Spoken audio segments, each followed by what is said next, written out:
How to quickly silence the incoming call without rejecting the call on the Samsung Galaxy S24 series. Now first I'm going to end this call and I'm going to call myself again. To quickly silence the call, you can press on any of the keys on the side here. It can be volume up, volume down, or the lock key.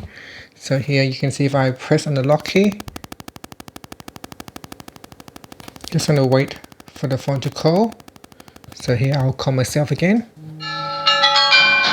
You can press on the side button, it will turn off the screen and silence the call, but the call is still there. As you can see, when I press on the side button, it will turn on the screen and the call is still going. Now another way to silence the call is to press on the volume up or volume down key. So either key will quickly and immediately silence the incoming call. And that's it. Thank you for watching this video.